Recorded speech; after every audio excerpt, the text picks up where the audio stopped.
you. Thank you all.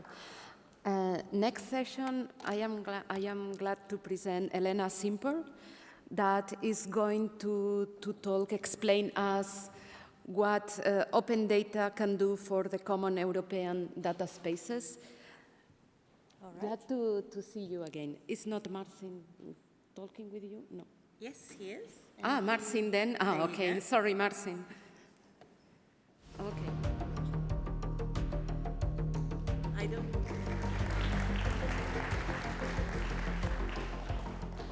Very right. But thank you for bearing with us. It's been 3 days since we've been talking about data spaces. My name is Elena Simpel. I'm an academic. I've been into open data and related open approaches since around 2007, I think, around the time when I finished my PhD. So I'm based in the UK at King's College in London, and for my sins, I'm also the director of research at a non-for-profit called the Open Data Institute that was set up in 2012 by Nigel Shadbolt and Tim Berners-Lee around the time when open government data was coming into fashion. So my presentation is going to be about open data and about open government data. And since I'm an academic, I was asked to give you a short lecture, and then my colleague is going to tell you more about the flagship project in Europe in open government data, which is, of course, DataEuropa.eu. But why are we doing this? So I said that I was into open data since 2007 or so. So Tim Berners-Lee at the time, I think it was 2009, gave this TED talk about linked data. So linked data now. And at the time, I was living in Austria, so surrounded by mountains. So the reason why essentially we have this session, I think, at the Data Spaces Symposium, is because we, the open data people, have climbed this mountain that the data spaces community is climbing right now in the last decade or so. And it's been an incredible journey. And we have learned a lot, and we have also made many mistakes. We've built an infrastructure, and we've built tools, reusable tools, for you to build your own infrastructure if you're climbing the same or a similar mountain. So this talk really is just to remind you of these assets and achievements of this community, of this very like-minded community, which is open government data.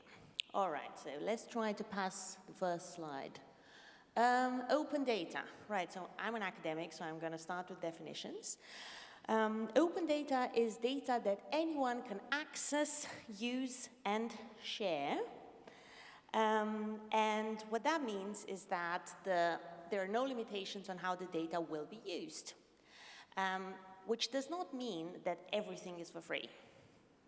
There are costs, just like there are costs in setting up and maintaining data spaces, and free to use does not have to mean free to access. So that question of business models, of sustainability, of financial models has been baked in open data as well since the very beginning. So why would you care as a data space provider, as a common European data space contributor? Because there's lots of open data sets out there. So there's 45 million open data sets that are indexed by Google Dataset Search. Yeah? So my colleague is going to tell you about the 1.6, I think, million that we have on DataEuropa.eu.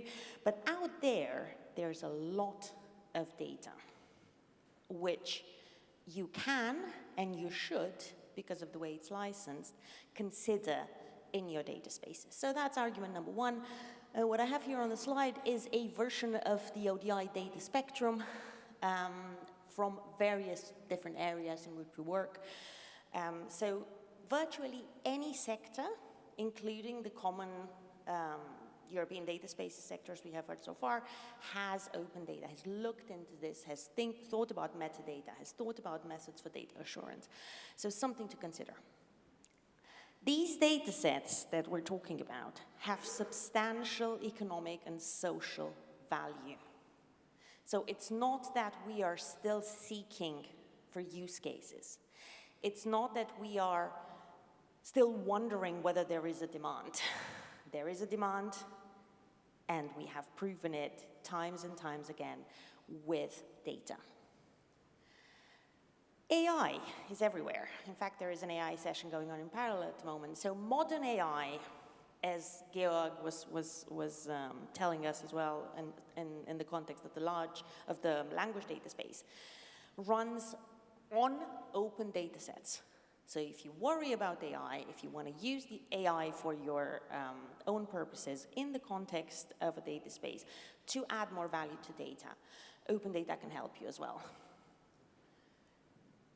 As we were building data, actually, before I talk about data portals, sometimes people tell me, well, open data is all centralized, it's based on data portals are centralized, data spaces are not centralized. Guess what? For the user, it doesn't really matter. Yeah, anyone who's tried to move from Twitter to Mastodon has made that experience. What happens when you think you bake in that decentralized, centralized architecture without thinking about the user experience? So the user doesn't care really. All they want is to find the data. They want to be able to use it. They want to understand what they're about, yeah? So all the work that we have looked at, including some work that myself and Joanna Walker have done in the context of the European data portal back in the day, around use cases and making sure that the user experience in a data environment is as pleasant and as useful as possible apply here as well. So in particular, we've looked at a number of principles that you should consider when provisioning data. Whether that's open data that is free to use for everyone in all sorts of situations, whether that's a data space with a broad range of use cases, do consider these sort of guidelines from the very beginning, because without sustained use, you will not be sustainable, you will not have the impact you want to have. Then think about operationalizing these sort of guidances. So we talked about maturity models for data spaces. We've talked about a number of data spaces that are starting now to be implemented. It's not important just to have guidance and principles. It's also important to back them by data. So this is another piece of research we have done around 2011 or 12, where we look at the usage principles and then we mapped them into different levels, and then we've operationalized them with practical guidance, like, for instance, what it means to organize for use, what it means to add documentation to the data sets that you want people to use, and so on and so forth. There's a whole bunch of methods that you can apply. And actually, if you consider all the presentations we had this morning and some of the sessions from yesterday about the data spaces journey, lots of the methods that the open data community has put in place apply here as well. And this is just a selection from the Open Data Institute. So for instance, we have a data ethics canvas, which can guide some of the conversations around the responsible use of data. It could be in an open data scenario. It could be, however, also in a scenario where from the very beginning you are considering the risks, the harms, the ethics of sharing data, and then that would inform a decision whether to publish the data openly or to actually make it available in a trusted environment. There's things like the data ecosystem mapping that the ODI has developed, which can help structure some of those initial conversations as well, a data sharing risk assessment workbook, and many other things. Say, we have data, we have those principles on how to make it more likely that the data is going to be used. We have methods. There's a lot of research, and this is just some of my own research that has actually looked at how do people discover data sets, what do people do once they found the data set, what sort of journeys do we have there, how do we support people in trusting the data that they find.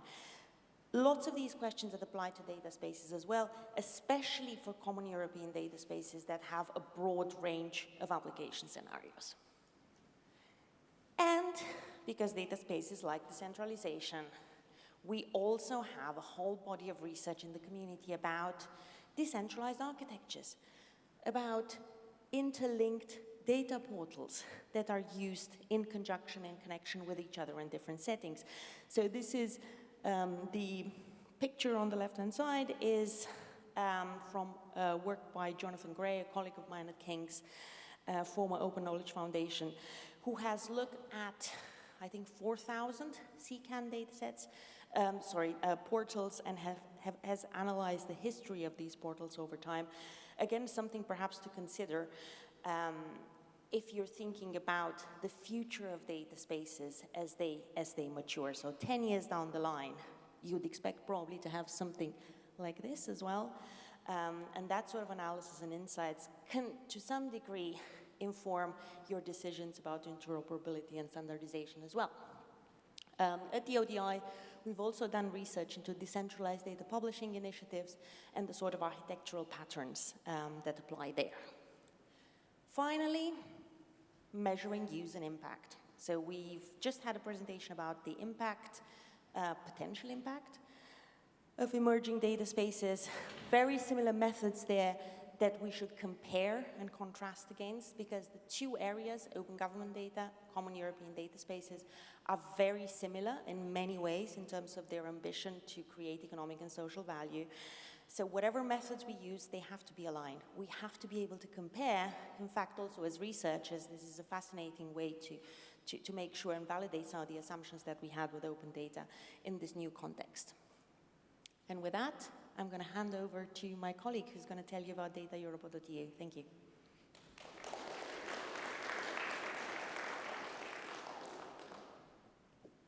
Thank you very much. I will just wait for the presentation to launch.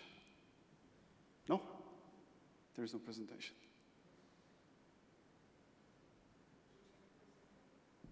Sorry?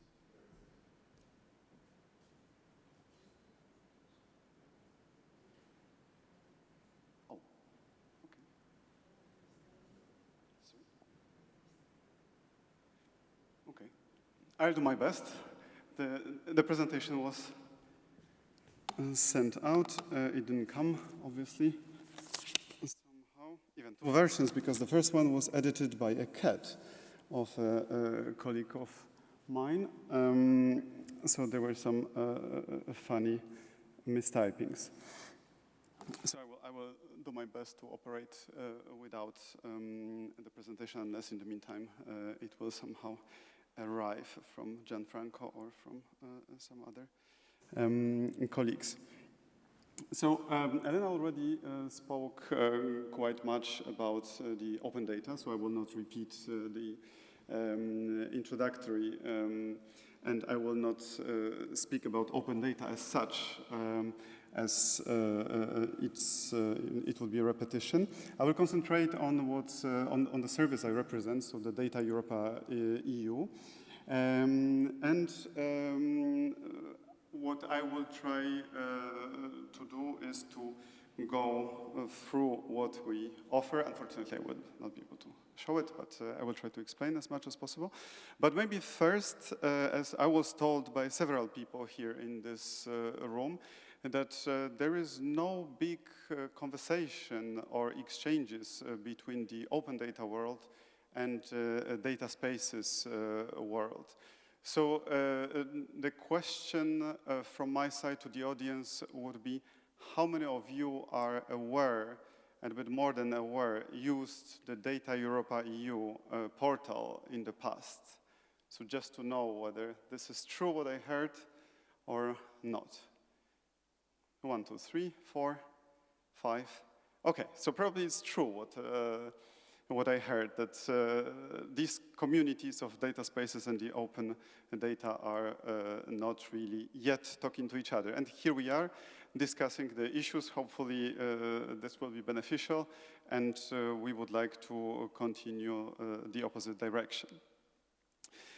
So first of all, as as the title of the portal says, so Data Europa EU, we are the official portal of open data in the European Union. It's even further because we present not only data from the European Union countries, but also from other European countries. In total, there are 35 countries which provide data, or being more precise, metadata, and which we present on Data Europa EU. There are behind these 35 countries which send the data, there are 183 catalogs.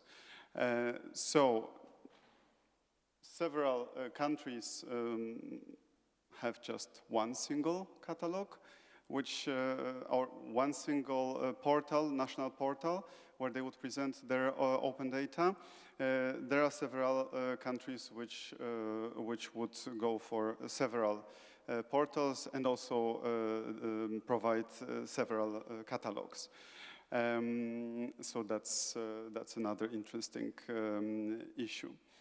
I hope after the meeting, the symposium, you will be able to see the slides from different presentations. I assume it will be the case. You will be able to see also the schema, as in the morning we had several colleagues who are presenting schema, and probably in the room there are quite many people to whom this is the best way to talk to. So you will be able to see how we operate. Those schemas will be answering the basic W questions and the H question, how do we do it? They will be also speaking about the legal framework. Because, of course, as I represent the service which is part of the Publications Office of the European Union, which is administratively part of the European Commission. For everything what we do, we need legal framework. And the Open Data Directive gives it together with several decisions of different institutions, like the Commission decision on reuse and a similar legal act coming from the Council and several other EU institutions. So this is our legal framework. We are, or we consider ourselves, first of all, as a data hub. We have, out of all the millions of data sets which Elena mentioned before, indexed by Google, we provide access to 1.6 million data sets. Actually, we are very close to 1.7 million. We are lacking just 4,000, so it's a matter of probably weeks, and we will be there. And of course, as the content is quite rich, it's not very easy to just go and browse through it one by one. Therefore, there have been several filters and search facilities which were developed to help to navigate. And in case if you are right now, some of you, on the Data Europa EU, you can have a look yourselves and check how they work. For those who are familiar with the portal, I can say that by the end of the year we should have also 2 new search possibilities, including expert search and of course the content of the portal can be accessed via SparkQL endpoint, APIs, and yes, and several manual ways. What is interesting and probably quite unique about the data sets which we are presenting on Data Europa EU is that all of them are multilingual because we translate them into all the EU languages. So you would have them in 24 languages, sometimes more if the data sets would be coming from countries from outside of the EU. So that's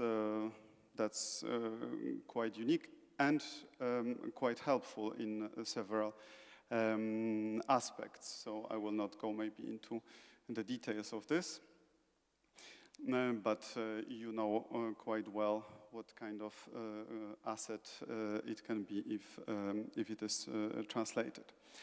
So Data Europa EU is not only about the data itself, as the name would say, but it is also about the information, as we have quite many different ways of informing. I will maybe not go into the details of that part. I will concentrate on the next level, which is the knowledge level. We developed Data Academy, which is part of the portal, which contains quite some content, so which is divided into different categories, different lessons, and which has the content which goes into the beginners, let's say somebody who really wants to get basic knowledge about data as such and specifically about open data. But there is also very specific information or knowledge which goes much beyond this, up to really advanced courses, which probably will speak to this community, but maybe not necessarily to an average user who would like to just know a bit more about data or open data as such. So as we heard in the last days quite much about the lack of knowledge when it comes to digital skills, when it comes to the knowledge about data, and so on, this might be a nice source which I would also like to promote and draw your attention to. Apart from open data, as so far we've concentrated on this, we also have data which is not really open and which we started presenting. And this is within the framework of the Data Governance Act, which was also brought yesterday in the morning in the panel, and during different workshops I heard references to this. So one of the provisions of the Data Governance Act speaks about the establishment of, as the name was given at a later moment, the European Register for Protected Data held by the public sector. Quite a long name. For the moment, we have two countries who already provided the data. It's Czechia and the Netherlands. Ireland is on the way, and as it will be soon an obligation, all the other member states of the Union will also present their catalogs of closed or protected data, to say it better, also on our portal. And I can finish with the topic which was also brought several times during the presentations, both today and yesterday, so the high-value data sets. There was an implementing act which actually implemented the directive in that respect. As it was said quite much already about it, I will not bring back the definitions and so on, but just to give a small reminder, these are especially valuable categories of data sets from the point of view of the Union, which should be made available fully to the public. So we already are ready on the side of the portal of Data Europa EU For the implementation, we have not yet received the first data sets. We are waiting for this impatiently. The design is there, and we will be ready to present it quite soon, as the deadline for implementation is in June 2024. So it's approaching quite much. And looking at the clock, I can finish here. As we have still 5 minutes, we agreed before with Elena that if there are any questions in relation to open data, to the portal, to maybe any other subject which we could possibly cover, we will happily take any question.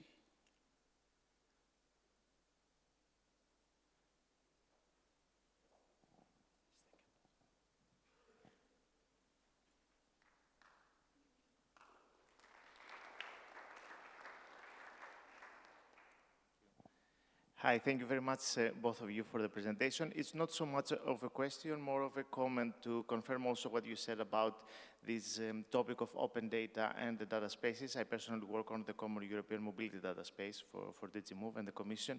And indeed, every time we have a presentation or a workshop, the question comes up about open data, how they're handled in the data space, how it will be handled in the Common European Mobility Data Space. This is something that we indeed intend to take into account also as we deploy the EMDS, and I think it's very useful to have this kind of interactions and discussions about the two topics. Thank you.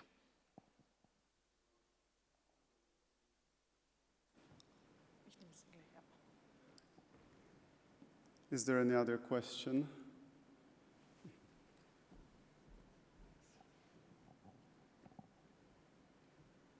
I don't see.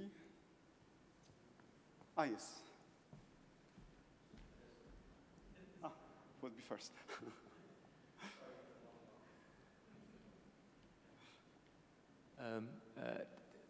Thanks for the presentations and the overview of the lots of data sets that are already open. I would have multiple questions. One is a bit, how do you feel about the private use of such public data and adding services on top of those vis-a-vis the non-remuneration of those data? So it's nice that it's in the public, but it's open doesn't always mean for free. So how do you deal with that when data spaces start using public data sets?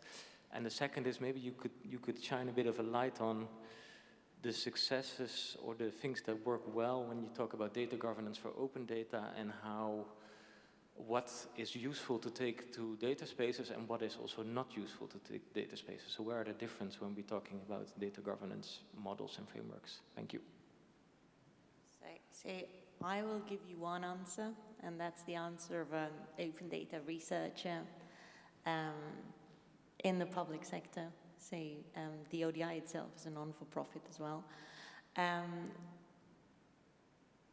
We have been through this discussion of the value of openness many times, right? So not just in relation to open data, but more broadly about digital commons. And the way I like to think about this is in terms of a grand bargain. So you open up resources, you contribute to data commons as a volunteer, with the assumption that there would be value back, that would be given back to those who have contributed in various ways. So in the case of open government data, there is the value that is created is in terms of the innovation that those data sets help create, in terms of improvements in public services, transparency, trust in institutions, and so on. So back in the day, I used to run a program, this was 2014, called Open Data Incubator for Europe, where we have invested 5 million euros equity-free in startups that would have not existed without those open data sets. right? So that's part of that bargain. But as technology changes, as you say yourself, that bargain changes as well. So the fact that some data spaces will be using open resources, I don't think it is a problem in itself. I think issues start to appear when those benefits are not spread evenly. And as far as common European data spaces are concerned, I don't think that that's the case, but maybe it's also too early to tell, because we will need to see in which directions they are going. We see similar conversations in relation to AI, where that bargain is way more broken than we thought, right? But it is a moving target, and it's important to have that conversation over and over again, I think. And I'll let my colleague answer, and then we'll go to governance. Talking about the governance, I'm not sure I will really answer your question, but I will give it a try from a specific angle. So actually, there is lots of new things right now, and there is lots of, the framework, let's say, in the last years drastically changed. As we can see, several acts were adopted, and they are coming into application more or less at the same time. So it's a bit too early, I would say, to answer the question how really the governance is working or will be working. It's a very interesting one, and I would like to see in some years, looking back, how things were implemented, and where maybe there will be changes, as also this morning Björn was speaking about the fact, which we all know, that there will be we have new elections to the European Parliament coming very soon. We will have the new Commission at the end of the year. So there will be also new priorities for the Union, most likely. And there is a possibility that the framework will be either enriched or a bit changed, looking also at, let's say, what went wrong or what went not as good as we wished or planned at the beginning. So yes, we are looking to that moment, but it's not yet there. And I think I was disciplined to. We are on minus, as I can see, so I have to finish. Thank you very much.